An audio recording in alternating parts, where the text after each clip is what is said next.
मैं ये भी जानता हूं कि तुम मुझे मेरे अहंकार का दंड देना चाहते हो, परंतु मैं अपने अहंकार को नहीं छोड़ सकता।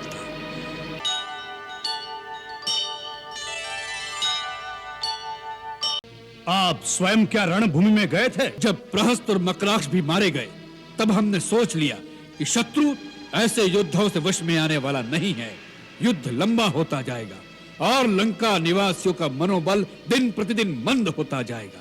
इसलिए हमने निश्चय कर लिया कि हम स्वयं जाकर एक ही बार में शत्रु का समूल नाश कर दें।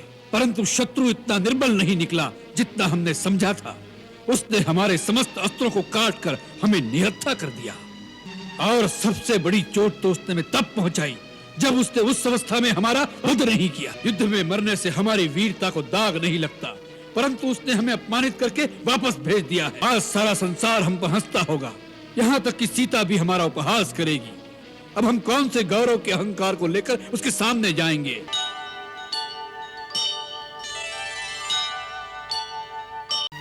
नाना जी, जीना अच्छी बात है, परंतु जो अपनी आन को बेचकर जीते हैं वह रांगनाओं की भांति उनका कोई आदर नहीं करता।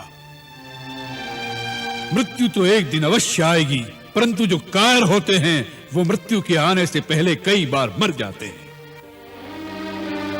जो जीवन के अंतिम दिन तक अपना मस्तक किसी के आगे झुकने न दे, जो वीरों की भांति लड़ते हुए मर जाए, उसके जीने में भी शान है, उसके मरने में भी शान है। इसलिए नाना जी, आज मुझसे जीवन के मोह की बातें मत करो। आज मुझे एक वैरागी की भांति अपना कर्तव्य समझकर निष्काम युद्ध करने दो। यही मेरा कर्तव्य है, इसी में रावण की शान है, इसी में लंका की आन है।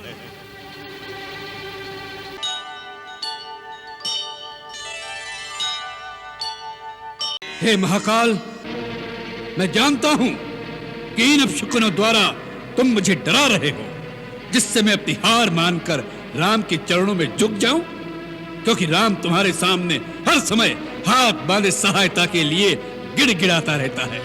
इसलिए तुम मेरी उपेक्षा करके राम का साथ देना चाहते हो।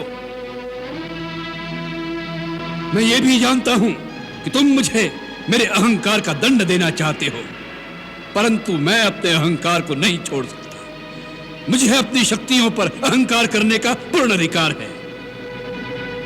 यह शक्तियां मुझे कोई दान में प्रदान नहीं हुई।